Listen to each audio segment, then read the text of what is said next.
Nós vamos hoje, depois de um intervalo de 15 dias, que pode ter talvez esfriado um pouco o curso, espero que não, hoje é a última aula. Antes da aula começar, eu já estava tentando seduzir o pessoal para o próximo, que vai ser um pouco mais leve depois de pandemia, polarização, ódio. Agora viria um curso sobre a pobreza como paradigma socioeconômico da nossa época, paradigma, pobreza como paradigma, em relação às duas meias humanidades. Vou falar um pouquinho disso no começo dessa aula, mas seria um curso.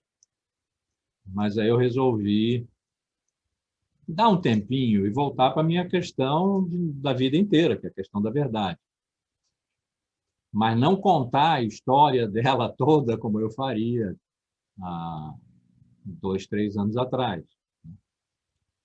Fazer uma conjunção, comparação entre o que se passa agora aqui conosco, pós-modernamente, pós-verdade, pós-história, pós-humano, a potência do falso, a opinião, a narrativa, o consumo de narrativa, a utilidade, o convencimento, tudo isso que abafa a verdade, e que se diz então que não existe mais, desde 80, 90, século passado, os pós-modernos têm dito, não há mais verdade, porque não há mais representação, não há mais referência ao mundo, ao real, e não há mais referência ao real, não por uma deficiência do aparelho de referência humano, do aparelho de representação, mas porque o real não há mais. O que há são simulacros. Os simulacros precedem o real. Esse é um grande texto de Baudrillard, seminal dele, a precessão do simulacro, está no livro dele, Simulação e Simulacro. Os simulacros precedem o real, dizer. E, aliás, o real não há mais, há um hiperreal, que é uma circulação orbital de signos sem atmosfera. Ele era bom escritor, né? E, bom, então, não há mais verdade. E comparar isso, bater com o momento, há 24 séculos atrás, em que os filósofos tiveram que defender a verdade da possibilidade de que ela não existisse, possibilidade que no século V antes de Cristo os sofistas tinham formulado. Não é possível saber nada, não é possível compreender. É possível até que nada haja. A primeira frase, se é que foi, porque só nos restaram fragmentos e nós já sabemos. Fragmentos foi aquilo que no século XIX, portanto, 24 séculos depois, 24 séculos depois dos sofistas, 25 séculos depois dos pré-socráticos, aqueles que tinham sido expulsos da filosofia no século IV por Aristóteles, dois filólogos alemães, Dietz e Kranz, Descartes, todos os fragmentos pré-socráticos são abertos com esse Descartes, foram garimpando em obras que não são originais. Nós não temos mais, por exemplo, o livro a que eu vou me referir agora. Não temos, ele parou de ser copiado quando Aristóteles disse que esse pessoal todo não era filósofo. Lá por motivos dele, motivos totalmente aristotélicos, com os quais nós não temos absolutamente que concordar, mas que acabaram tendo uma fortuna histórica, né? E durante 25 séculos, esses grandes filósofos estiveram fora da filosofia. E quando no século XIX se inventou o paradigma história para dar conta de tudo que é, contar a história a partir da origem, verificou-se que aqueles cidadãos, né, tinham pensado num regime que parecia ser um regime filosófico. E aí foram procurar, mas onde? Em Platão, em Aristóteles, Sexto Empírico, Diógenes Laércio, Alexandre de Afrodísia, Heródoto não, Cícero, e não eram citações, dois pontos, abre aspas, tal coisa. Todas as coisas estão cheias de Deus, fecha aspas, nota de pé de página, de Mileto, vírgula, Tales, sobre a natureza, página tal. Não havia isso. Então, nós temos que acreditar, porque não temos alternativa, que aqueles fragmentos que Dietz e Krantz encontraram em obras de terceiros, pelo menos têm no seu conteúdo uma referência ao que os pensadores que estão sendo referidos ali como autores desses fragmentos pensaram. Se não, na forma. Também é possível que os livros pararam de ser copiados, mas é possível que Aristóteles tivesse o livro de Górgias, por exemplo, o grande sofista, sob os olhos e tenha citado. Mas nós não sabemos se essa foi, de fato, a primeira frase do livro de Górgias sobre a natureza, perifísios, quer dizer, em torno da força que faz aparecer tudo que se põe na presença. Depois, físicos foi traduzido como natureza, e a natureza como as coisas aí fora. Né? Sobre isso já falei bastante no curso passado, como nós afastamos a natureza e ela, de repente, invadiu o mundo. A primeira frase teria sido: nem ser, nem não ser são. Eu posso imaginar que livro foi escrito para sustentar uma tese dessas. Nem ser, nem não ser são. E o que é que decorria daí? Praticamente em linha reta. Não há verdade. Uma vez que a verdade é a verdade de ser, do ser. Contra isso, os filósofos, aqueles que no século IV, em torno de Sócrates, que morreu no primeiro ano do século IV, né? É um filósofo do século V, mesmo século dos sofistas, que lutou com os sofistas pau a pau, cara a cara. Não como Platão, seu discípulo, já não tinha nenhum grande sofista para ele lutar. E um pouco por isso a filosofia triunfou sobre a sofística. Então, os filósofos do século IV, que fundaram escolas para ensinar o caminho da verdade, precisaram, primeiro, determinar que há verdade. Que a verdade, por mais difícil que seja, e está bem, os sofistas tinham razão quanto a isso, a verdade não é fácil. Ela dá trabalho, mas ela existe. E as diversas escolas, então, de lá para cá, vieram nos ensinando o que é e como se encontra verdade. Por isso a questão de método. Meta é através, para além, rodos, o caminho, como ainda tem a palavra, ainda está nos odômetros dos nossos automóveis, por exemplo. É o caminho percorrido. Né? Quanto foi percorrido de caminho? Então, meta-rodos, métodos, é o percurso através do caminho, e é o caminho da verdade. Então, método é o modo de se conduzir na direção da verdade por um caminho, por um bom caminho. O método é um bom caminho. A dialética de Platão, a lógica de Aristóteles, são propostas de bons caminhos. Para garantir a verdade precisa ser garantida, ela não é favas contadas. Poderia ser lá para os pré-socráticos, lá no século VI. No próximo curso, a partir de maio, eu vou falar sobre isso. Mas, a partir do século IV, de jeito nenhum. Né? Precisava ser defendida, na verdade. Sua existência, sua possibilidade, diante da potência do falso. E aí é que verdade e não verdade, verdade e mentira, aparecimento e escondimento, aparência, que é o que se faz passar pelo que não é, então parece, mas não é, as aparências enganam. Tudo isso tem origem aí, nesse momento em que a verdade esteve em sofrimento. O curso vai se chamar A Tristeza da Verdade, para nós hoje. Então, comparar esses dois grandes momentos e, claro, tomar o nosso e refletir sobre esse nosso, que teria talvez como enquadramento temporal esses 40 anos da década de 80 do século passado para 20. essa em que nós estamos agora. Então, vai ser um curso mais alegre, um pouco mais leve, e está todo mundo convidado para ele. Quem precisa fazer crédito, venha. Eu sei que o Augusto precisa, mais alguém precisa ainda de crédito? Angélica, Bruno, ótimo, ótimo. E, então, os três já estão intimados. E quem mais quiser vir, está mais do que convidado. A gente vai se divertir um pouquinho mais nesse próximo curso. Que, como eu disse, seria na ordem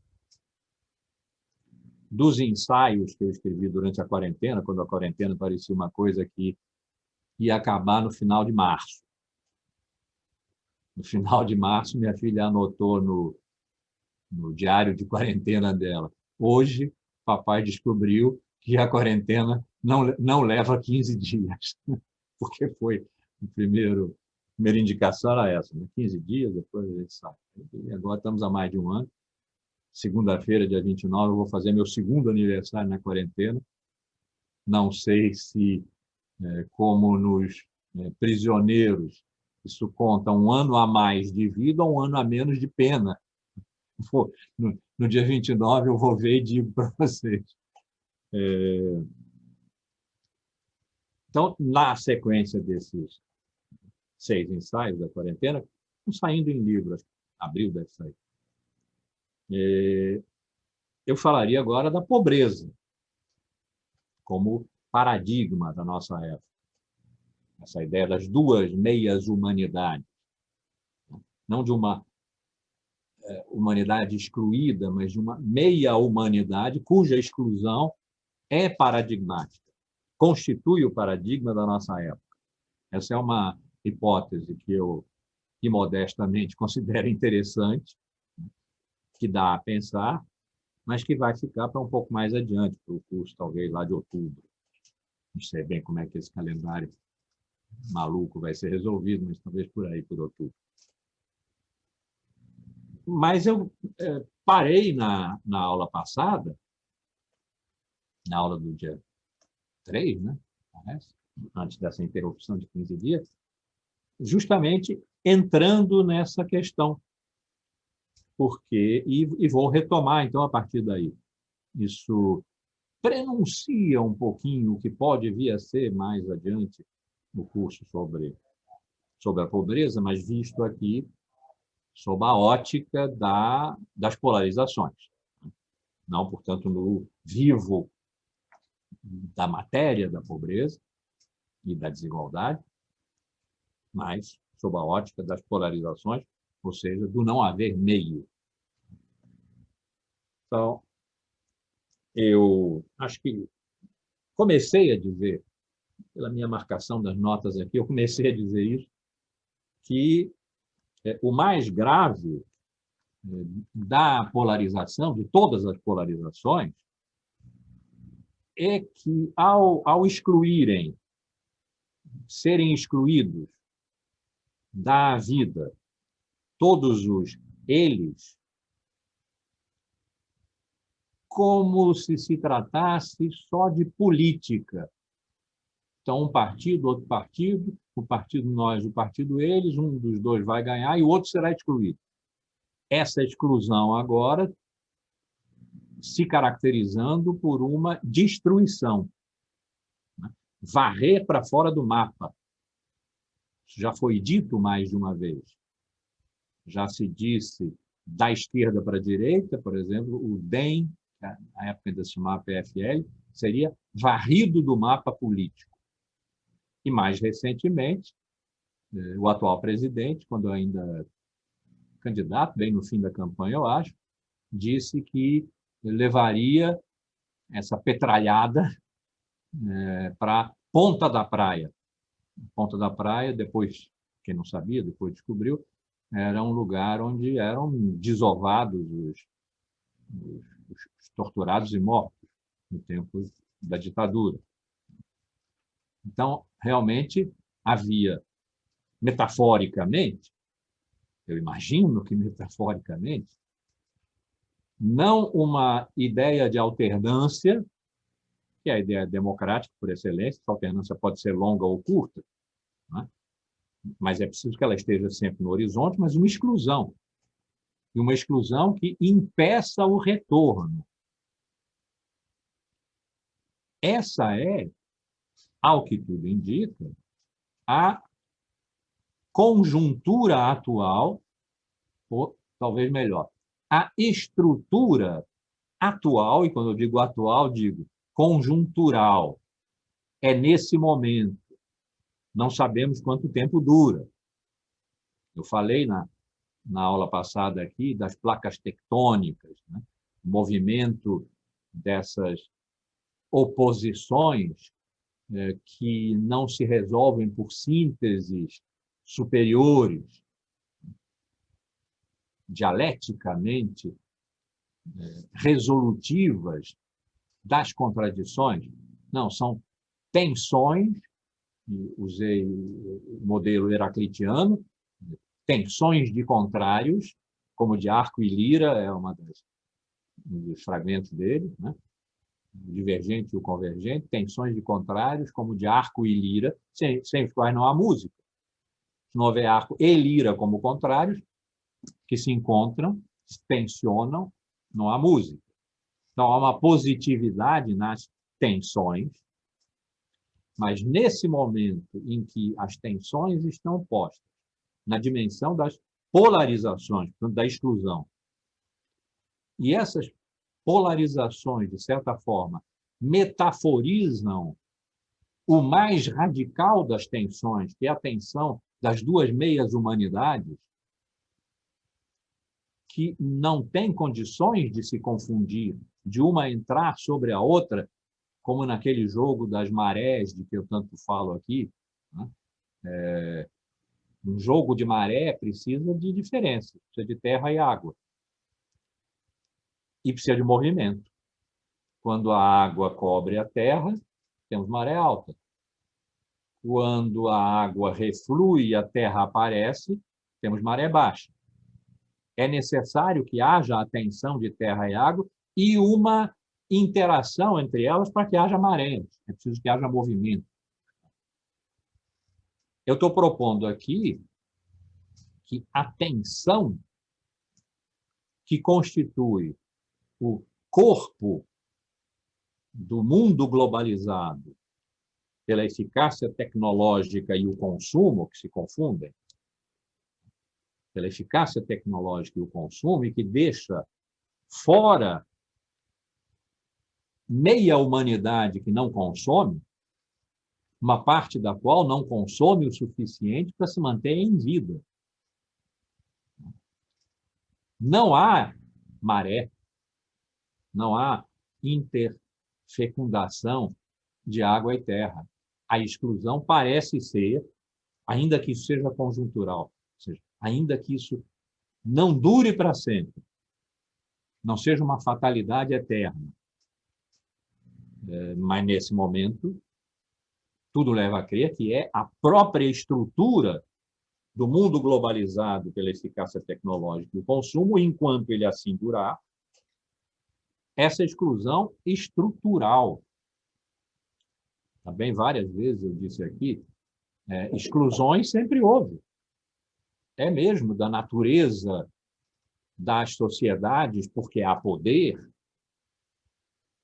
e o poder é um mecanismo de exclusão, de afastamento do outro que não está no poder, do eles.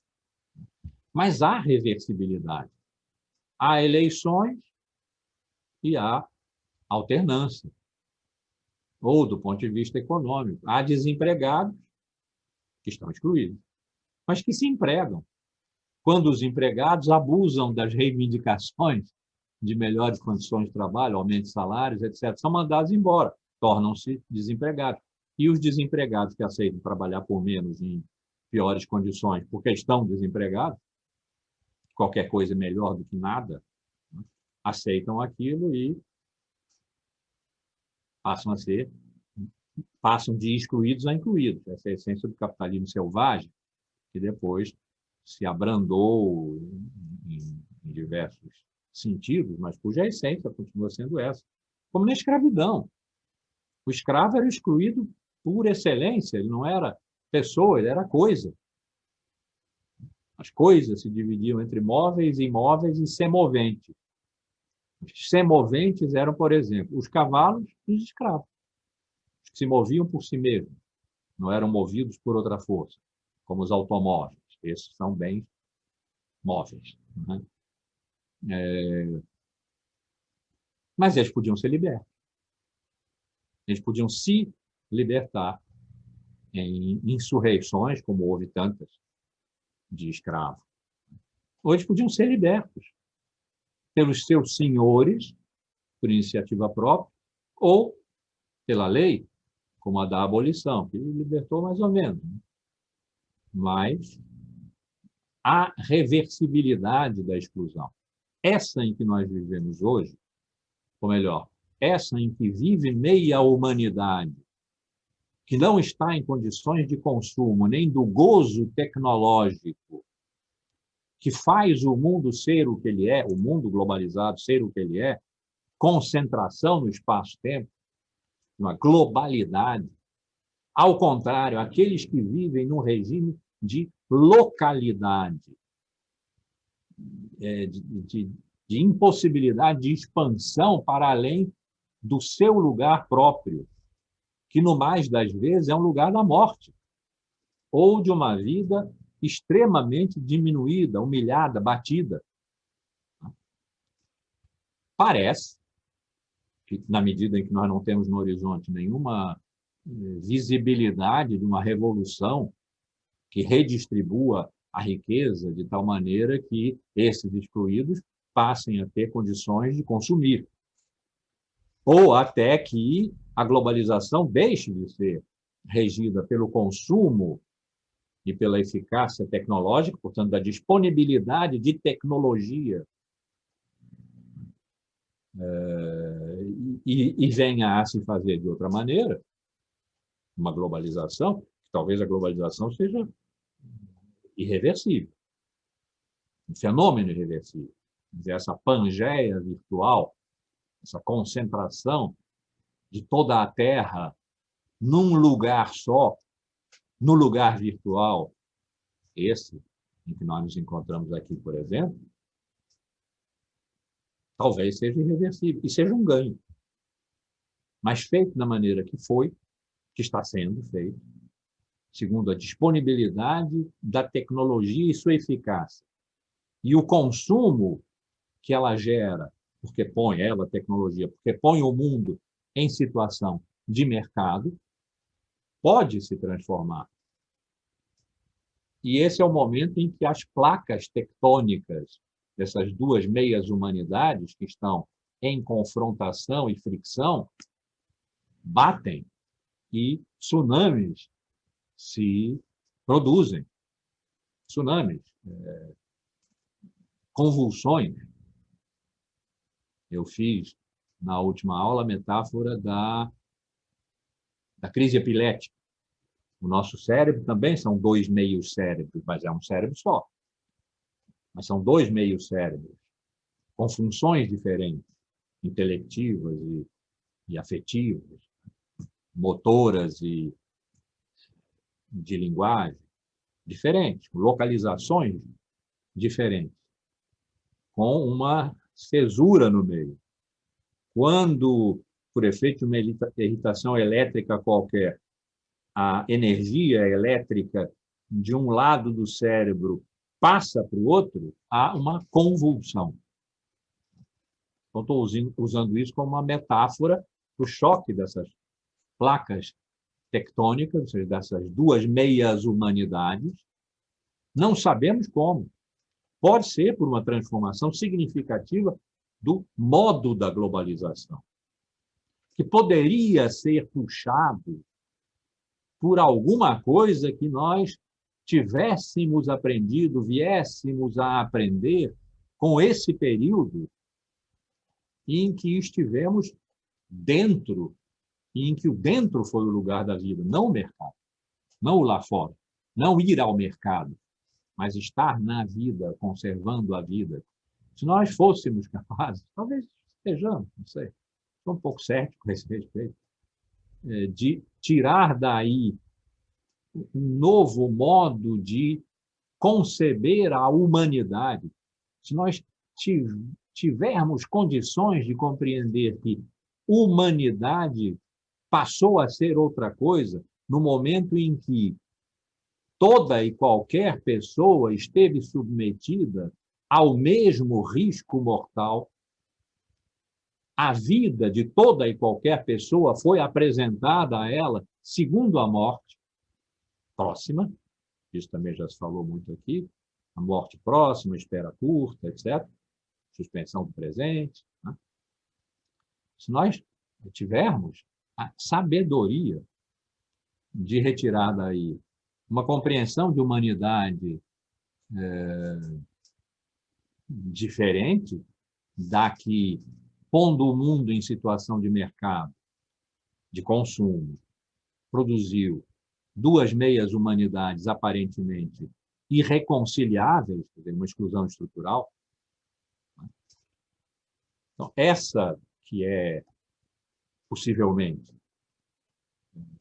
no domínio socioeconômico da pobreza e da desigualdade, das desigualdades, o grande paradigma da nossa época, porque é o paradigma da globalização, no que a globalização, produziu, não no que ela deseja fazer, que é criar um mundo para o consumo. Ela criou um mundo para o consumo e excluiu um mundo de consumo. Essas duas meias humanidades conflitam, mas na forma da tensão irresolúvel. Não há no horizonte uma superação dialética, uma revolução, né, em que nós possamos apostar e desde já começar a trabalhar por ela. Nós temos outras direções de trabalho. Essa, por exemplo, de rever o que é uma humanidade, quando o que a definiu, por um ano que já vai para o segundo, foi a morte. Foi igualmente a morte, embora desigualmente distribuída, porque ela ataca mais onde é mais fraca a organização da sociedade. Mas agora está atacando os jovens fortes, os arrogantes do Leblon, da mureta da Urca, das festas clandestinas. Antes eram os velhinhos e os pobres. Alguma coisa começa a se mexer aí quanto a quem é grupo de risco. Uma coisa semelhante aconteceu no tempo em que a AIDS começou a ser melhor compreendida. Falava-se em grupo de risco, e o grupo de risco eram os gays, masculinos, os homens gays. Isso foi mudando. Hoje nós sabemos que são do grupo de risco mulheres casadas cujos maridos têm relações promíscuas, sem camisinha, e que trazem o HIV para casa de mulheres que não seriam de grupo de risco, de modo nenhum. De modo que se parou de falar de grupo de risco. Todo mundo é grupo de risco. E se chega até ao limite extremo de recomendar que mesmo casais juntos há 50 anos, nas suas relações sexuais, usem camisinha, porque ninguém deve confiar 100% no outro que pode estar pulando cercas e trazendo vírus. Acho um pouco exagerado, mas é lógico. É uma paranoia lógica. Então, também agora, em que se está vendo gente até muito jovem, 19 anos, morrendo, já chegando aos hospitais, que já não estão mais recebendo ninguém, as pessoas estão morrendo na fila, mas já chegando aos hospitais num estado muito avançado da doença, inesperadamente. Na primeira onda, não era isso. agora na segunda, ou no repique da primeira, aqui no Brasil, a gente não sabe, na Europa está entrando na terceira. Os jovens estão sendo grandemente afetados. Então, poderia ser que daí nós retirássemos uma ideia de solidariedade no sofrimento. Solidariedade objetiva, uma vez que todos são capazes de igualmente sofrer, e não apenas alguns pré-determinados ao sofrimento porque são velhos, porque têm comorbidades, porque isso e aquilo. Talvez nós pudéssemos, talvez nós possamos sair disso melhores, com uma outra compreensão que vá se difundindo do que é humanidade, mais ou menos com uma compreensão que vai se difundindo, mas está levando muito tempo, do que é natureza e de que ela pode nos matar, e nós podemos matá-la, que é a essência dos movimentos de preservação da natureza, da ecologia profunda.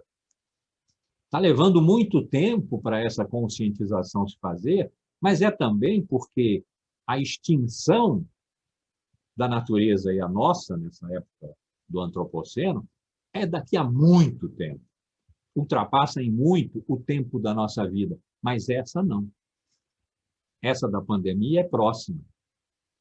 Então, pode ser também que, para nos protegermos objetivamente, defensivamente, egoisticamente, nós possamos desenvolver na prática e teorizar depois, porque a vida vem antes. Como diz o filósofo Belchior, também sei que qualquer canto é menor do que a vida de qualquer pessoa. A vida vem antes. Então, quem sabe seja possível, até por egoísmo, nós nos solidarizarmos. Está difícil, porque o negacionismo é imenso. A segunda onda, o repique da primeira onda, aqui entre nós, pelo menos, está se fazendo porque os gestos de barreira, máscara, não aglomeração, etc., estão sendo violentamente rompidos. Mas, enfim, alguma expectativa, alguma esperança haverá. Sempre se diz que a esperança é a última que morre. Não, os últimos que morremos somos nós mesmos. Depois nós não sabemos mais de quem ficou vivo, se ficou vivo.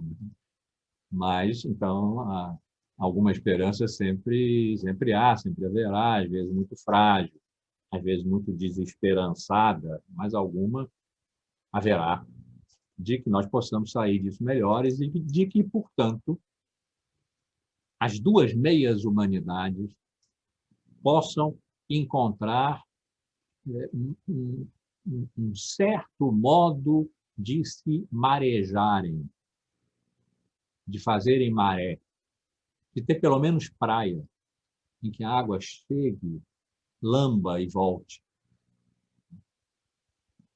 Se não, tsunami, convulsão epilética, insurrecional. Não está num horizonte de visibilidade, mas é uma possibilidade que não pode ser, não deve ser descartada. Então, quando é de polarização que se trata, nós pensamos logo em política, organização social, guerra, portanto, extermínio.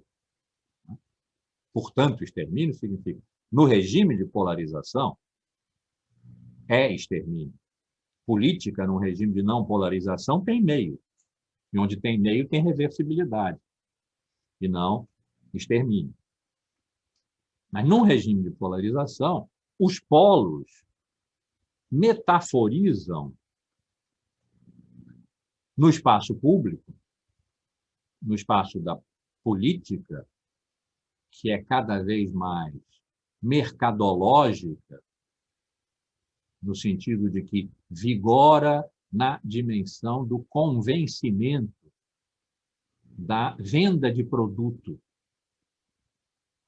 Por isso é que os partidos valem tão pouco hoje, porque não representam mais parcelas de opinião, porque opinião não é mais posição social, mas é narrativa, que se pega segundo a necessidade de consumo do momento.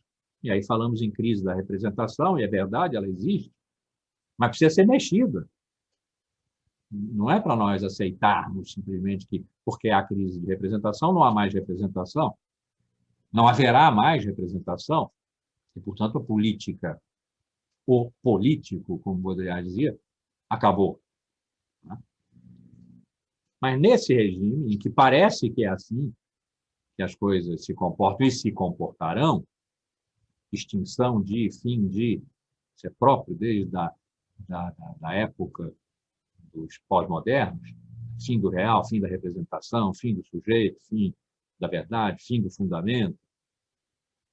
Então, esses discursos intensos, porque mortíferos, de fins e mortes anunciadas, né, não são uma necessidade, no sentido filosófico do termo, algo que não possa deixar de ser. Pode, pode. Em boa parte, depende da possibilidade, da capacidade que nós aqui, muito amplamente pensados, nós nessa sala, mas muito mais gente também fora dela, capacidade que nós tenhamos de pensar vivendo, de fazer da vida uma dimensão de pensamento e do pensamento uma dimensão de vida. Isso pode, por recusa crítica à situação de exclusão que as polarizações encenam, portanto, recusa crítica significando uma busca de meio, por mais sujo que o meio seja, por mais desconfortável, por mais que se precise conviver no meio com aqueles que nós não chamaríamos para as nossas casas. Mas é do espaço público que se trata, é da política, é da ética, é da economia, da vida. Então, a necessidade do meio é uma de sobrevivência. Então, daqui para fora, é possível que o reencontro, difícil, mas nós vamos ter eleições no ano que vem e as coisas estão se ensaiando um pouco nessa direção. O reencontro de um meio, mesmo que se desfaça depois e se refaça em seguida, diferentemente, deslocando-se para um lado ou para o outro, porque o meio é pendular, né? Como o Aristóteles nos ensinou.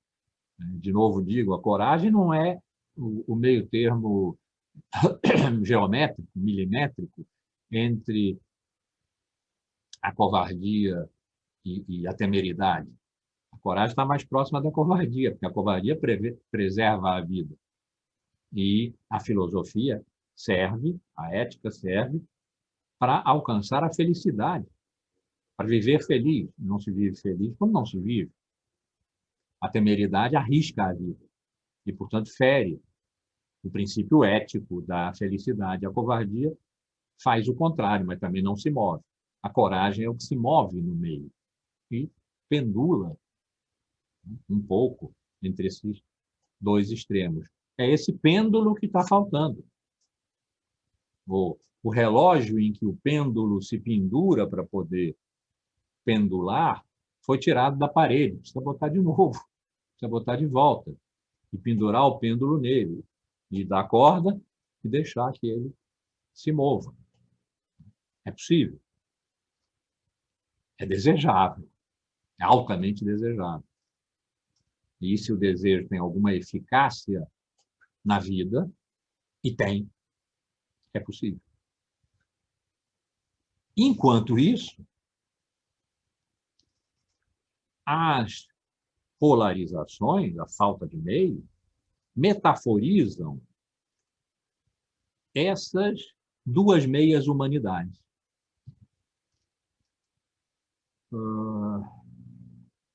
Fica razoavelmente evidente na retórica da polarização que nós temos vivido há um ano, entre economia e vida, entre voltar à vida normal. Nós já descobrimos, nessa altura, que a vida normal não era normal. E que não é para voltar a ela. É voltar à vida normal, porque a debacle econômica é pior do que a perda de vidas, porque perde-se mais com a quebra total econômica que seria produzida por lockdowns, lockouts, né? Essa polarização que é extrema, que é de guerra entre economia e vida, determina quem está de que lado. Parece uma simplificação, mas como é a vida que está em causa, nunca há simplificação quando é a vida que está em causa. Porque a vida é o que há. As nossas vidas comuns, as vidas de todas e todos nós que estamos aqui presentes e as dos que não estão presentes. E as mortes dos que não estão presentes por causa da condução que tem sido feita, da grande crise de vida, porque nós estamos passando há mais de um ano. Então, acho que não há aqui simplificação em dizer que quem toma a posição fechada, pró-economia, vamos pensar no velho da Havan, né? Pró-economia, nada contra a economia, caramba, claro, mas pró-economia, tem provavelmente em mente, ou de maneira explícita, ou lá para trás, no cérebro reptiliano, né? Aquele que reage ataque e fuga, a ideia de que, bom, como todo mundo morre, temos aquele filósofo de Brasília, do cercadinho, que já disse isso, todo mundo vai morrer, né? Já que todo mundo morre, quanto mais gente morrer, mais a imunidade de rebanho se fará, venceremos essa pandemia sem termos renunciado à economia, à vida social aberta. O que não é verdade, porque a imunidade de rebanho só se faz com vacina. Sem vacina, o que se faz é hecatombe, é mortandade. É o que o Nicoleles tem chamado de hecatombe épica, e dizendo isso é o que está acontecendo. E que, por outro lado, quem toma o partido da vida, olhem que opção é essa? Quer dizer, tomar o partido da vida seja um outro lado de alguma coisa, seja um outro lado de uma polarização. E que tomar o partido da vida possa significar, por exemplo, ter que discutir se volta às aulas ou não volta às aulas. Mas as crianças estão perdendo um ano da sua educação, da sua socialização. Tudo verdade. Mas não será também verdade que essas crianças, que se contaminam um pouco, mas agora a gente já sabe que se contaminam, levam para casa a morte para os seus pais e seus avós? Essa é uma discussão. Nós não sabemos. A ciência não tem ainda dados suficientes para isso, mas há indicações. Todas as vezes que se abre, né, com todos aqueles cuidados e tal, mas nós sabemos que esses cuidados em escola pública municipal no Rio de Janeiro não existem, não tem torneira para lavar a mão. As salas não são ventiladas, né? Para só ficar com esses dois exemplos. Toda vez que abre, aí aumentam as curvas de contaminação. Há uma relação causal direta? Isso a ciência ainda não nos pode dizer com certeza. Mas é necessário discutir isso quando se adotou o ponto de vista da vida. Então, é possível adotar o ponto de vista da economia, eu estou aqui simbolizando, porque isso está na ordem do dia. Né? É possível adotar o ponto de vista da economia como sendo a verdadeira vida, da qual decorrerão mortes, mas morrer todo mundo vai. E adotar o ponto de vista da vida, e isso fecha a economia, faz lockouts, põe as crianças em casa, enlouquece os pais. É o caso de dizer, é da vida, isso é da vida. Inclusive o adoecimento mental, sim, é verdade, é da vida. É desejável? Não, é necessário dar um jeito nisso. Psicólogos, psiquiatras, psicanalistas já estão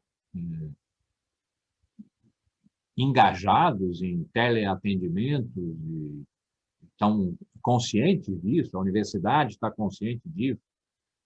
O adoecimento dos nossos alunos é um fato, mas eles estão vivos. Qualquer dos lados que se escolha, há perda. A questão é, qual é a perda maior? Nós tomamos um partido. A perda maior é a vida. É irreversível, essa é irreversível. Um país pode ir à debacle econômica mais radical e se levantar. Os Estados Unidos passaram por isso, na Grande Depressão, e depois se tornaram o país mais rico, mais poderoso do mundo. Claro, teve uma guerra no meio, guerra produz desenvolvimento tecnológico, etc. Não estou propugnando isso, mas estou dizendo, não é irreversível. Irreversível é a morte.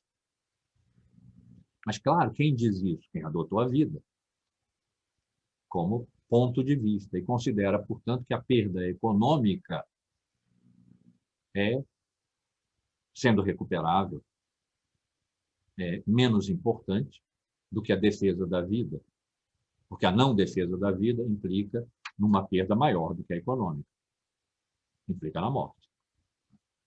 Então, essa polarização, que tem não só a dimensão política, que é, em geral, onde nós a vemos mais claramente, e essa mesma que eu acabei de citar faz parte da polarização política, essas polarizações se apropriam, diferentemente,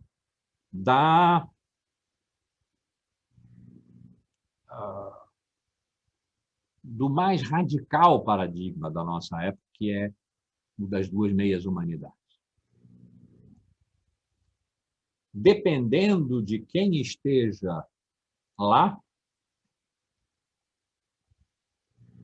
a pobreza e a desigualdade é enfrentada ou não enfrentada, enfrentada como se fosse natural ou como se fosse escandalosa, move ou não move uma consciência ética de uma solidariedade global da humanidade.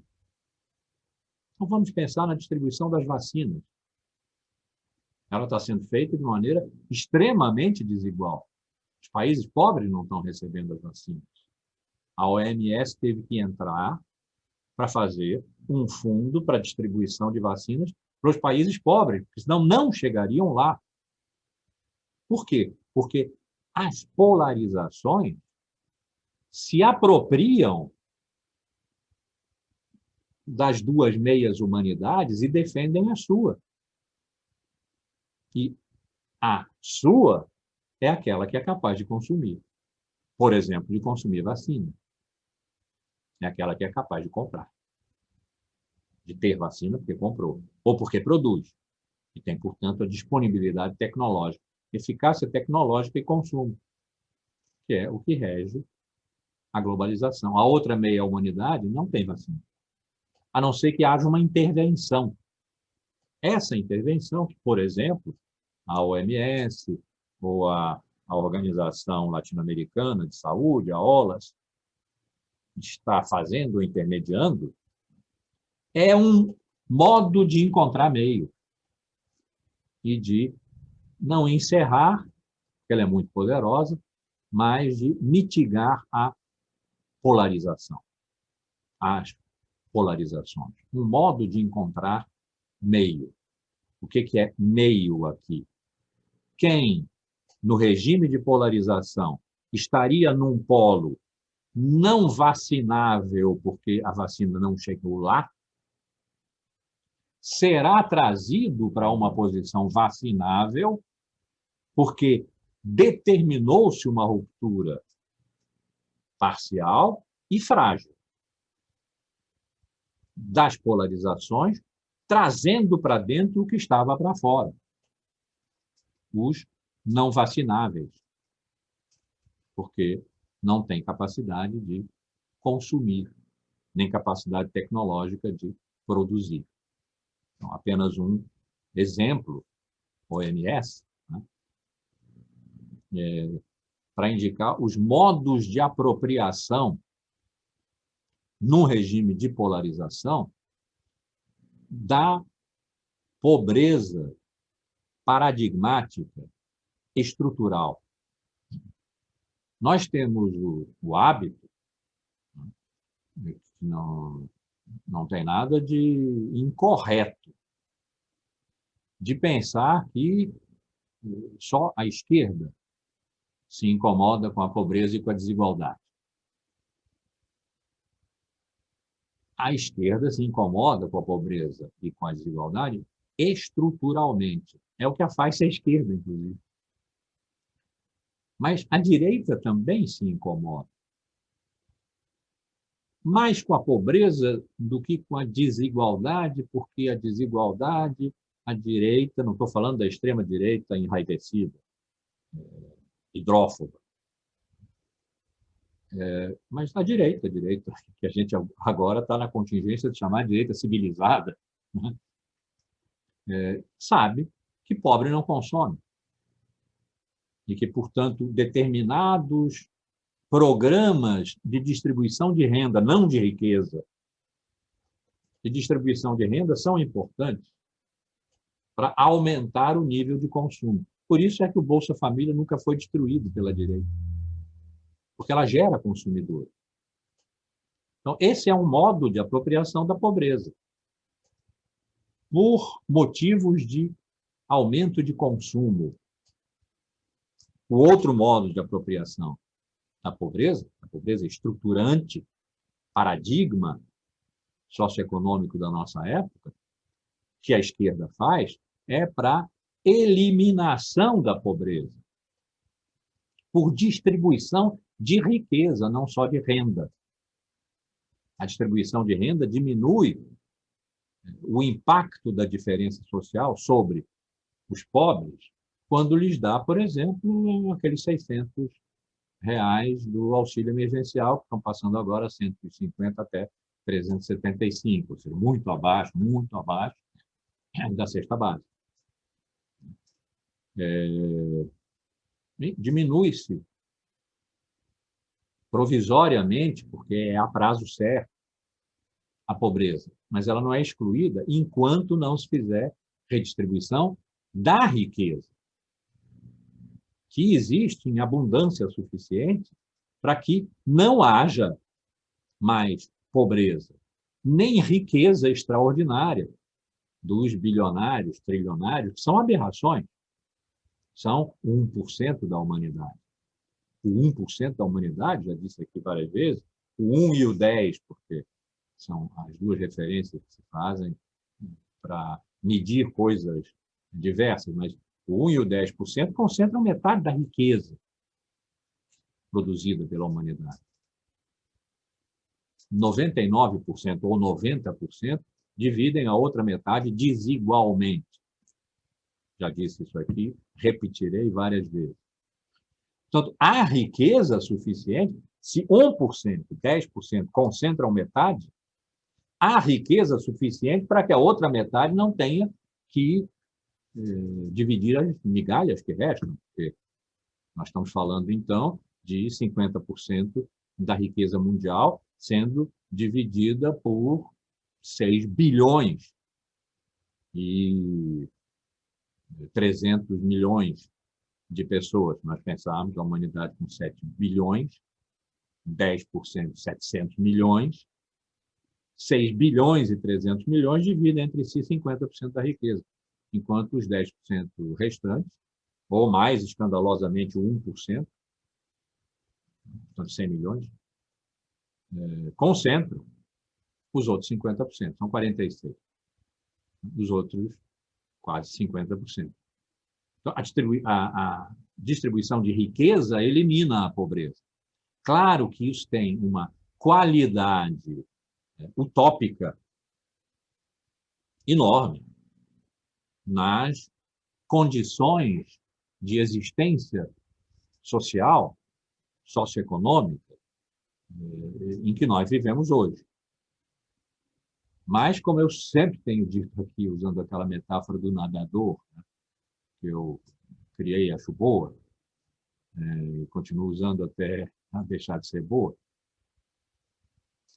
um nadador que se encontra na praia, que vê lá adiante a linha do horizonte, e nadador ambicioso que é, campeão olímpico, 5 medalhas de ouro, mas mal informado sobre a redondeza da Terra. Talvez acredite que a Terra é plana e que ele pode alcançar a linha do horizonte. Sai da Terra e começa a fazer aquilo que ele sabe fazer, nadar. E vai nadando, nadando, nadando, nadando, e percebe que o horizonte, estranhamente, mantém sempre a mesma distância dele. Quanto mais ele se aproxima, mais o horizonte se afasta. De modo que ele nunca se aproxima, na verdade. A distância é sempre a mesma. Quando ele estava na praia, a distância em relação ao horizonte é a mesma que agora quando ele está no meio do oceano. Ele nadou em vão? Não. Se ele olhar para o horizonte, sim. Se ele olhar para a praia, não. Porque ele nadou meio oceano. Ele não está mais na praia. Ele é um nadador. A praia não é o seu lugar. Ele nadou meio oceano. O horizonte está tão longe quanto estava, mas a praia está a uma distância que, no momento inicial, no momento zero dessa fabulação aqui, era zero. Houve um momento em que a praia era o lugar em que ele estava. Agora, a praia não é mais o lugar em que ele está e muito não é mais o lugar em que ele está. Então, eu uso essa metáfora para dizer que as utopias, embora nós saibamos a priori que a sua natureza utópica está na sua inalcançabilidade, mas as utopias movem o caminho. Como o grande poeta Antônio Machado, isso aí é dito tantas vezes, já virou lugar comum, mas é lugar comum porque é um belo verso.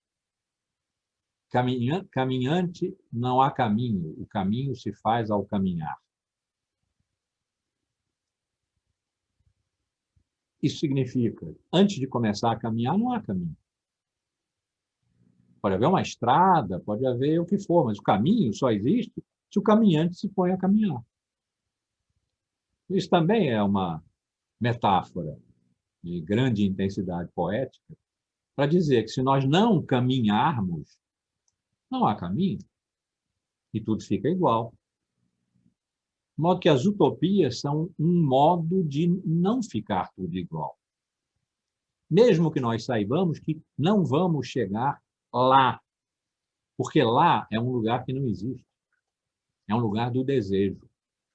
Mas o desejo move. O desejo é inquieto. O desejo não deixa parar quieto, não deixa ficar parado.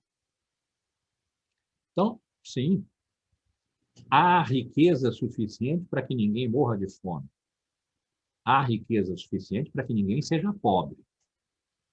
A riqueza não será distribuída de tal modo que ninguém mais seja pobre, mas pode ser distribuída de tal modo que ninguém mais morra de fome.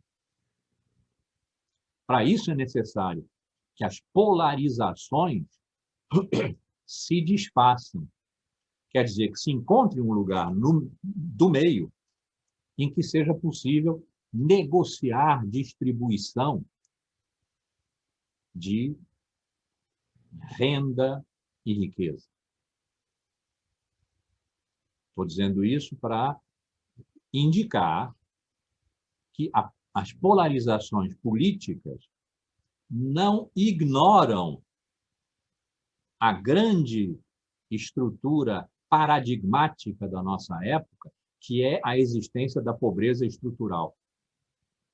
Se ela não fosse estrutural, não seria paradigmática, porque a reversibilidade seria possível, como os exemplos que eu já dei, dos desempregados que se empregam, dos escravos que são libertos.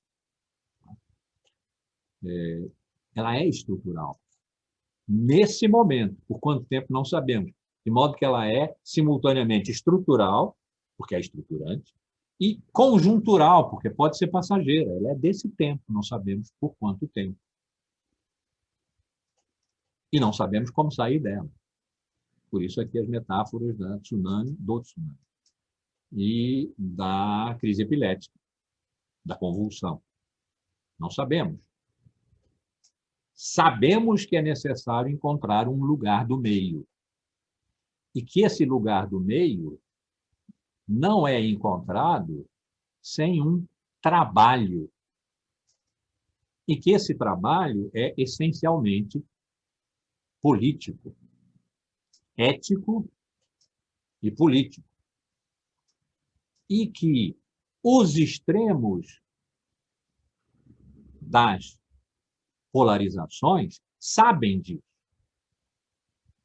Sabem e excluem o outro, porque o que o outro sabe disso ameaça de morte esse que, provisoriamente que seja, está no poder e monopoliza a produção de sentidos para o mundo. Então, aquele polo que está no poder, e repito, que monopoliza, porque nós estamos num regime sem meio, portanto, sem negociação, sem diálogo, monopoliza os regimes de produção de sentido para o mundo, para esses que estão no poder, o polo oposto mente. Não apenas erra, mente intencionalmente, por isso é que precisa ser excluído, na sua receita de como tocar a carne macerada, doída, sofrida, lanhada, lascada, sangrada dessa meia-humanidade excluída. Então, nesse momento que nós estamos vivendo, aqueles que precisam ser excluídos, mortos, eliminados, jogados na ponta da praia, somos nós, os professores, os universitários em geral, professores, estudantes, pesquisadores, os intelectuais, os artistas, porque estamos todos, segundo o polo do poder, estamos todos envolvidos numa guerra cultural, num marxismo cultural.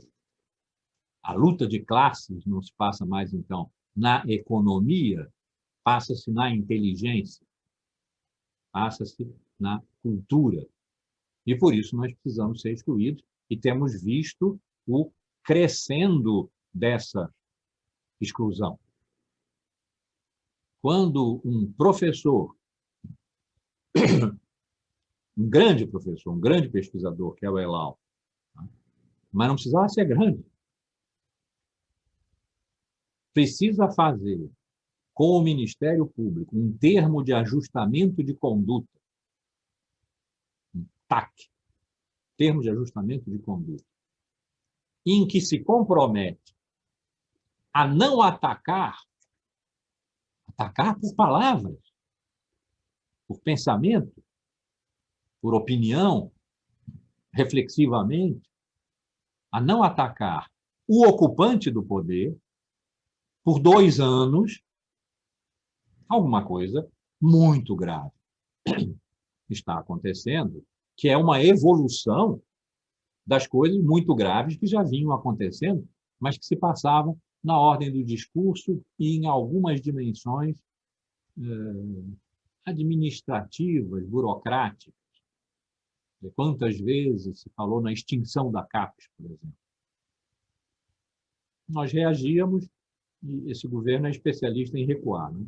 Nós reagíamos e recuar. Na intervenção nas universidades, nomeando reitores que não estavam na lista tríplice. Algumas dessas passaram, mas o princípio não passou. Diminuição significativa dos orçamentos de ciência e tecnologia e das bolsas, esterilização das bolsas de pesquisa e de pós-graduação. A grande mão de obra científica das universidades são os mestrandos e doutorandos.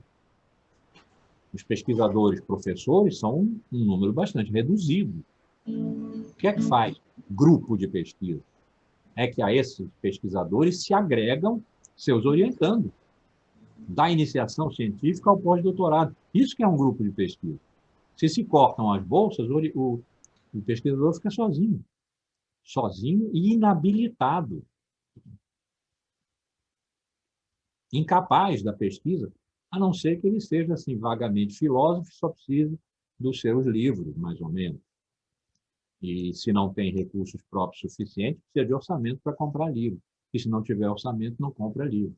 Se não comprar livro, se desatualiza e pronto, para de produzir. Então, isso é um horizonte possível, um horizonte da nossa luta como pesquisadores, como acadêmicos, como universitários. Nossa, que eu digo, nossa aqui todos aqui presentes, que escolhemos essa vida. Como eu costumo dizer, não é o melhor meio de vida, mas é o melhor modo de viver. Esse que nós escolhemos. E que está ameaçado.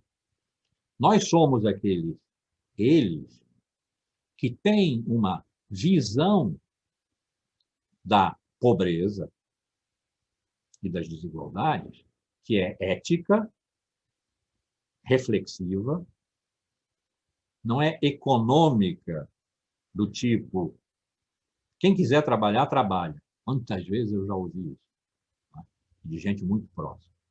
Quem quiser trabalhar, trabalha. O pessoal é preguiçoso. Não quer pegar qualquer serviço. Mas se quiser, trabalha. Não. Não. Nós dizemos não. E esse não resulta de uma reflexão aqui nas humanidades e de um conhecimento produzido pelas ciências econômicas e sociais sobre a estrutura da sociedade, a distribuição da riqueza e da renda, a organização da sociedade nas suas classes, estamentos, enfim, castas, o que for, dependendo da sociedade. Não. Então, essa diferença na apropriação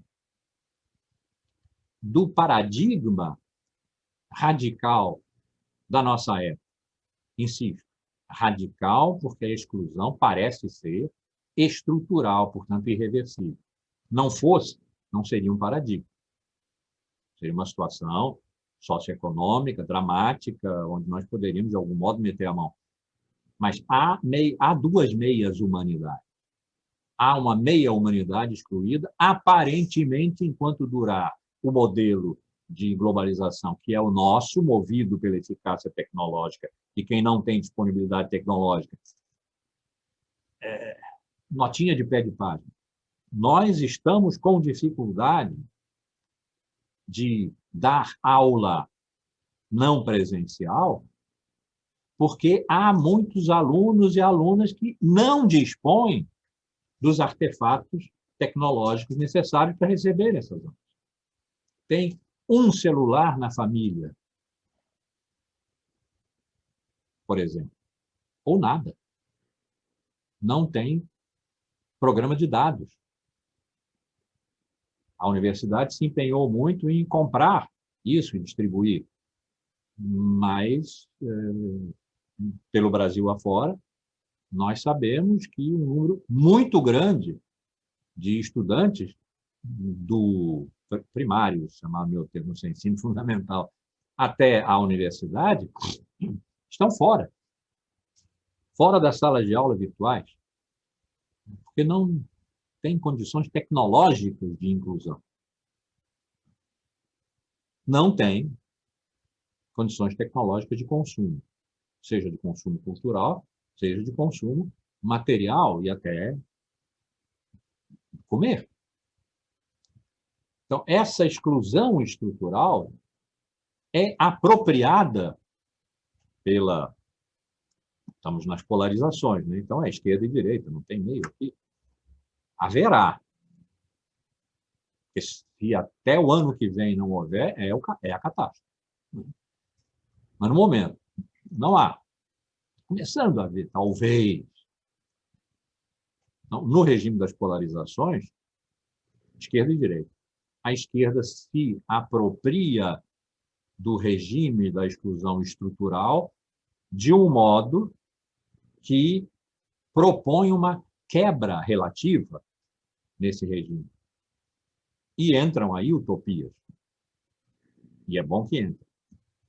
Enquanto a direita se apropria dessa exclusão estrutural, naturalizando, negando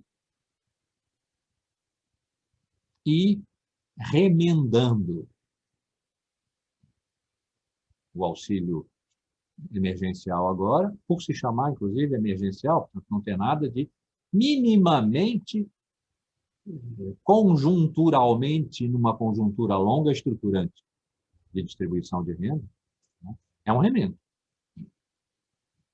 Então, há uma polarização aí. Um polo precisa destruir o outro, porque quando se trata da vida, é um exemplo de economia e vida, e da pobreza estrutural, uma receita exclui a outra.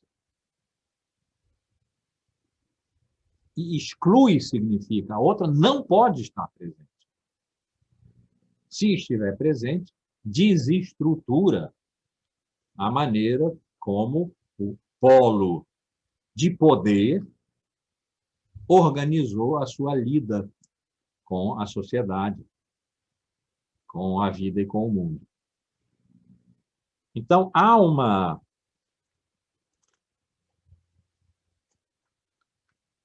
apropriação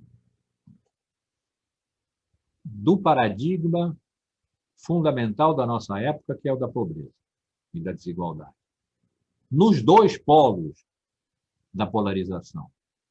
Mas são apropriações não só diferentes, são excludentes. E é isso que faz serem polaridades, serem polarizações. Essas duas, para simplificar, porque nós estamos falando de polarização, né? Essas duas maneiras de apropriação do paradigma radical, estruturante da pobreza irreversível e das desigualdades naturalizadas. Isso é o mais corrente. Naturalizar as desigualdades, porque ninguém é igual. A natureza produz desigualdade. Isso Heráclito diz. A guerra é de todas as coisas, Pai, de todas as coisas, Senhor. A uns fez deuses, a outros fez homens, a uns fez livres e a outros fez escravos. E Aristóteles foi nessa mesma. A escravidão é natural. Vamos extrapolar isso até a nossa época para dizer que a ideia de que as desigualdades são naturais e não socialmente construídas é uma ideia corrente. A pobreza já é mais complicada, porque do ponto de vista econômico, como eu já assinalei aqui, gera queda de consumo. E fazer alguma distribuição de renda aumenta o consumo. Ou, no outro polo, a pobreza é insuportável, porque a sua natureza estrutural quebra a humanidade em duas humanidades. E duas humanidades são insuportáveis para quem tenha um mínimo de visão humanística, que andou mal vista, como uma coisa meio metafísica. Heidegger atacou muito o humanismo como uma maneira de ainda ficar presa a uma ideia de homem, uma ideia genérica de homem, etc. Mas o humanismo é requerido. O humanismo está sendo fortemente requerido, porque a exclusão de meia humanidade quebra a humanidade. Nós não temos mais o direito de dizer humanidade se há duas meias humanidades, uma delas está excluída e a exclusão é irreversível. Então, o humanismo é revolucionário. Essa coisa antiga, o humanismo, como também o iluminismo, o reencantamento da ciência, que eu tratei no curso passado, um iluminismo de resultados, um iluminismo de... como é que se chamava? De resultados. E um humanismo que seja uma ética da política, capaz de quebrar a polarização e gerar meio, porque há mais do que direita e esquerda. Há mais interessados em que a pobreza radical e irreversível não seja naturalizada. São adversários no jogo político, mas não são inimigos. Mas é assim que, até esse momento, tem sido tomado. Só tem duas posições. É com ou contra.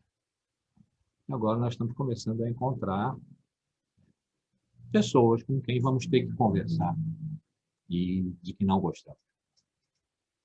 Azar nosso. Não gostar deixou de ser um critério. Então, esse lugar do meio é fundamental para a sustentação da vida e para a barragem do contrário da sustentação da vida, que é o avanço da barbárie. Ficou banal também falar em civilização e barbárie. Ficou banal, mas é verdadeiro. Muitas vezes, lugares comuns são lugares comuns porque são verdadeiros.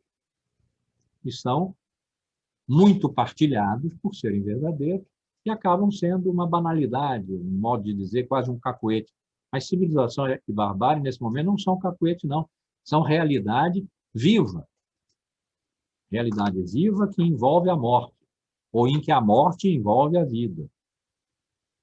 É o que nós estamos vendo todos os dias, quando contemplamos as curvas ascendentes, quase em reta, e vemos aquelas terríveis imagens dos cemitérios simétricos, quer dizer, cova ao lado de cova, ao lado de cova, ao lado de cova, com mínimo de distância entre elas, porque é preciso enterrar muitas pessoas que já estão morrendo dentro de casa, que já estão ficando mortas dentro de ambulâncias, que já estão ficando mortas nos corredores dos hospitais. Isso é barbárie, porque não é inintencional. Há no trato que foi dado à pandemia uma intenção, que talvez não seja a intenção de matar todo mundo, mas é a intenção de retornar a um normal, considerando que isto que está se passando está overrated, Não é tudo isso. Vai acabar. Está acabando. Quantas vezes foi dito? Estamos no finzinho. Não, não estamos. Estamos começando de novo. Nunca foi tão ruim. Nós estamos no ponto pior desde fevereiro, março do ano passado. Então, não pode deixar de existir uma intencionalidade, mesmo que não maquiavelicamente calculada, não pode deixar de existir uma intencionalidade na preservação dessa situação. E isso é a barbárie. Então, bloquear o avanço da barbárie é o que a produção de meio pode fazer. A produção de meio tem, portanto, uma qualidade hiperética que passa pela política, porque não é apenas um fenômeno de consciência, de despertar de consciência. Passa pela política, pela negociação, pelos acordos, pelos programas, pelos partidos, pelas organizações sociais, pelos movimentos sociais, populares, etc. Passa pela política, mas tem uma qualidade ética radical. Barrar a barbárie, porque a barbárie é a morte. Barrar a morte. Fazer a morte voltar a ser uma coisa longa, que rimava com a velhice, com o envelhecimento. Não era uma expectativa curta de desastre, que pode acontecer a qualquer momento, sem que se saiba de onde vem. Então, quem não vê isto está num regime de barbárie. Quem vê isto está num regime de consciência ética que precisa ser exacerbada para que nós possamos tolerar a produção de um meio de que não gostamos. Nós vamos ter que conversar com quem não gostamos. E não ficar nas cobranças. Ah, não, mas naquele 1916, 2016, tá bom, mas 2016 passou. Nós estamos em 21, e em 21 estão morrendo 3.000 pessoas por dia no Brasil. Um terço, 32%, um terço das pessoas que morreram no mundo ontem morreram no Brasil. Agora vamos torcer o nariz, porque em 2016, isso aqui. Torçamos o nosso nariz pessoal, individual e interior. Mas a produção de lugar do meio é necessária. Porque o movimento acelerado da destruição dos valores civilizacionais com os quais se construiu o Ocidente usa a morte como parte dessa destruição. É pesado dizer isso, porque parece um exagero, né? Mas vamos pensar na Guerra Civil Espanhola. Pronto. Ali se tratava de monarquia e república. Os republicanos eram apoiados pela esquerda, pela União Soviética, pelos comunistas, havia as brigadas internacionais. Bem, a direita não gostava disso. Problema dela, porque também esses não gostavam da direita. Houve ali uma guerra. E um dos líderes monarquistas, legalistas, porque o governo era monarquista, né? O general... Por que eu fui dizer general? Porque eu me esqueci o nome dele. Vem-me o nome Orbán, que é o da Hungria. General Milan, alguma coisa. Era chamado General Morte. Porque o lema dele, o que ele gritava nas batalhas, é: abaixo a inteligência, viva a morte. Nós não estamos vivendo alguma coisa semelhante a isso? É exagero nós dizermos que a morte que nós estamos vendo se acelerar está servindo para a destruição dos valores humanísticos, da verdade, da ciência, do cuidado, da solidariedade, sobre os quais, tortamente, muitas vezes, se construiu a cultura ocidental. Quando ali o ministro das Relações Exteriores, que acha muito bom que o Brasil seja um pária, porque isso significa que ele está certo, acusa o mundo de ser globalista, não sei exatamente o que isso pode querer dizer, de ser globalista, de que há uma conspiração subterrânea, isso parece muito o QAnon dos Estados Unidos, subterrânea, em que se maquina a destruição dos valores judaico-cristãos, e aí a entrada forte da religião no espaço público, na política.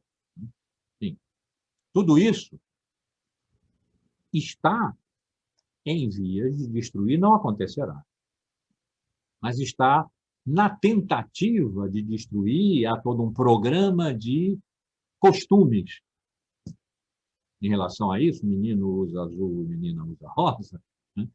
Há todo um programa de costumes que passa por gênero, passa por sexo, passa por aprender em casa, aprender na escola, né?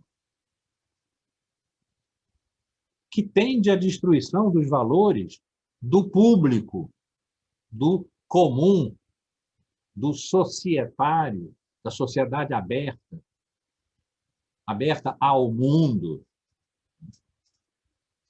que presidiu por 20 e tantos séculos a cultura ocidental.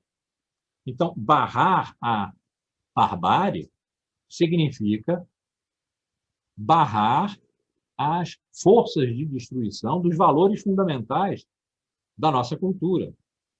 A barbárie é isso, e usa a morte para isso. Abaixo a inteligência, viva a morte, pode ser dito hoje, aqui no Brasil. A inteligência, nós, a universidade, a ciência, os pesquisadores, os cientistas, né? Viva a morte.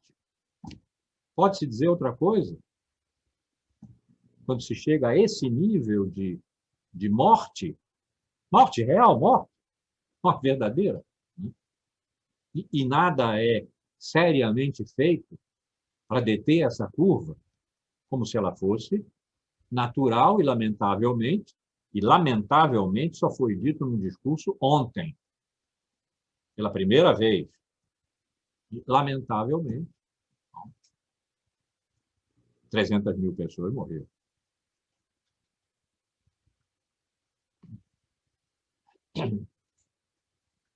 Um outro motivo para nós insistirmos tanto na produção de meio é que não há possibilidade de negociação entre os extremos, porque os extremos se excluem. Obrigatoriamente se excluem. É por isso que eles são extremos. A polarização nos diz que procurar o que está entre os extremos como um lugar em que a verdade da sociedade, da cultura, da vida, do que for, se dá, se tornou impossível. Aristóteles hoje teria uma grande dificuldade para sustentar a sua tese, que é a tese da ética, na ética Nicômaco, de que a verdade está no meio. Meio, já sabemos que não é exatamente, né, o ponto médio. De que a verdade está no meio. Porque cada um dos polos reivindica a verdade para si, não numa disputa dialética, retórica ou o que for, mas por violência. Porque a condição do exercício de uma polaridade é a extinção da outra. Então, entre os polos, não há negociação possível. Não há meio para os polos. É preciso sair dos polos para encontrar meio. E é difícil sair dos polos. Porque quando um deles sustenta a barbárie, o outro precisa sustentar a civilização. Mas se a defesa da civilização ficar numa polaridade oposta a outra polaridade e não houver meio, vencerá sempre quem detém o poder. E de novo, e de novo, e de novo. Então, o meio é necessário, entre muitas outras coisas, generosas, solidárias, éticas. Por este motivo, político, filosófico, essencial, é que não há negociação possível entre os extremos.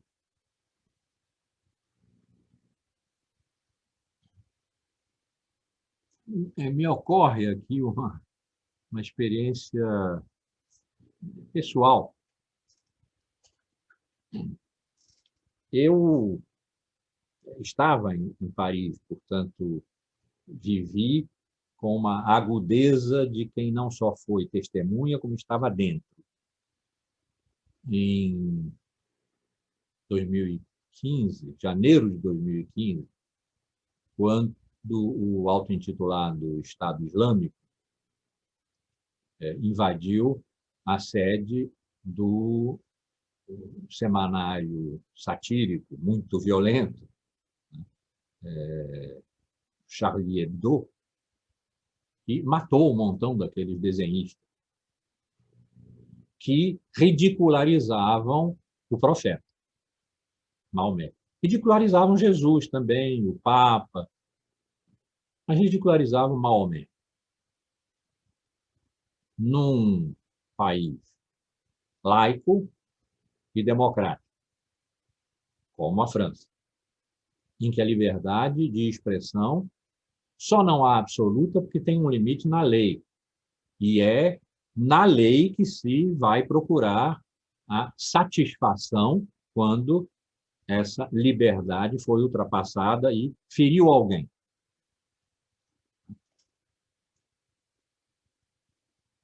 Discordava-se muito fortemente da maneira violenta, mas desenhística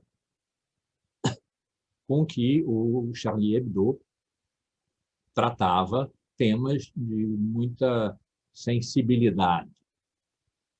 Não só o profeta, mas também bastante o profeta. Entraram lá, então, islamistas. Os franceses têm muito cuidado em fazer a distinção entre islamistas e islâmicos. Islâmicos são os cultores de uma religião, que é o islamismo, a religião muçulmana, que não é violenta, que é, inclusive, generosa. Nós sabemos do passado como os árabes foram muito mais generosos com a cultura europeia do que o contrário. Os islamistas são os da jihad, são os da guerra, os que produzem atos para levar terror, são os terroristas. Os franceses têm muito receio de que se faça a assimilação entre terrorismo e religião islâmica e árabes, e com isso se gere, ou se acentue, porque eles são muito xenófobos, franceses, a xenofobia contra os imigrantes árabes. Sejam eles muçulmanos ou não, porque a maioria dos muçulmanos não está mais nos países árabes, está no norte da África. O maior país muçulmano do mundo é não é a Polinésia, não é a Melanésia, é a... Ai, meu Deus. Vou me lembrar até o fim da aula, se não me lembrar, dei um Google aí. É um país da Oceania. Mas a rejeição de quem tem aquele nariz que parece que é árabe, eles são parados na rua para se identificarem, dizerem o que estão fazendo ali. Então, essas assimilações são muito perigosas. E os franceses, os mais bem pensantes, a mídia, os intelectuais, têm muito cuidado com isso. houve aquela mortandade. E houve um tempo razoavelmente longo em que o Charlie Hebdo não voltou a ser publicado. Primeiro foi preciso um pouco curar as feridas, o trauma. E, finalmente, se publicou o primeiro número pós o atentado, que foi disputadíssimo. Eu ia para as bancas de jornal, só tinha direito a um número por pessoa. Eu ia às 6h30 da manhã, já tinha acabado às 6. Vários dias seguidos eu não conseguia o jornal. Eu ia para uma banca, minha mulher ia para outra, para nós conseguirmos ver se conseguimos um jornal. Finalmente, consegui. E o que é que estava estampado? Eu tenho na parede até hoje. O que é que estava estampado no primeiro número pós-atentado do Charlie Hebdo? Tout est pardonné. E uma caricatura não crítica do profeta. Tout est pardonné. Eu pensei, não está tudo perdoado. Não pode estar tudo perdoado. Alguma coisa aconteceu que é de uma barbárie extrema. Ela não pode ser naturalizada. Não entendo por que o Charlie Hebdo publicou esta capa, a primeira capa. Foi um choque, evidentemente. Foi muito discutido, foi uma polêmica. Eu até hoje não concordo com essa capa, que, no entanto, tem na minha parede e que me emociona agora, mesmo falando nela, me arrepiei todo. Né? Tout est pardonné. O que é que estava ali em presença? Dois polos, um dos quais representava o extremo de uma civilização crítica e livre. O extremo, porque ultrapassava determinados limites de conveniência, vamos dizer assim, mas que deviam ser retificados pela lei, judicialmente. E o outro polo, o polo do terror, que só podia pôr equilíbrio nessa relação, exterminando um dos lados, portanto, sem equilíbrio nenhum. Não há aqui lugar do meio. Quando Charlie Hebdo publicou essa capa, Tout est pardonné, podia ser que ele estivesse dizendo: é preciso que nós nos encontremos de novo no meio. Senão isso não vai acabar nunca. A barbárie vai avançar e ela vence, porque ela age pela intimidação do terror. Não seremos intimidados. Isso os parisienses fizeram muito, foram para a rua logo em seguida. A nossa vida vai continuar, mas não seremos intimidados pelo medo. Podia ser isso. Só me dei conta, diga-se passagem agora. Podia ser isso. Tout est pardonné podia significar: vamos começar de novo. E, de novo, a gente começa no meio, não nas pontas. O jogo começa quando, no meio do campo, há um toque de bola para a lateral e depois de um ao lado do outro, no meio do campo, e depois o jogo vai para o ataque ou para a defesa. Vamos voltar a bola para o meio do campo. Tout est pardonné. E começamos de novo. Talvez tenha sido um erro político, mas pensado agora com uma certa generosidade e talvez ingenuidade, nesse momento em que eu estou pensando em civilização e barbárie, pode ser que o que Charlie Hebdo tenha dito em 2015 e eu talvez só esteja começando a compreender 6 anos depois, porque nós estamos vivendo uma situação de polarização mundial, fosse isso. Se a gente não for para o meio, nunca mais sairá dos extremos.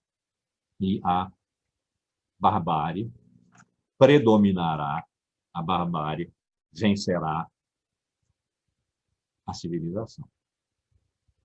A civilização ocidental, só estou falando do Ocidente, a civilização ocidental é capaz de perdoar, porque é capaz de reconhecer no outro um diferente e, em casos muito generosos, pôr-se na posição do outro e compreendê-lo contra si mesmo. Então, é capaz do perdão. Esse é um dos mais fundamentais valores do cristianismo, que é metade do nosso DNA. A outra metade, que é da filosofia, que é a da razão, por definição, funciona por mediações. A razão não vai direto ao real.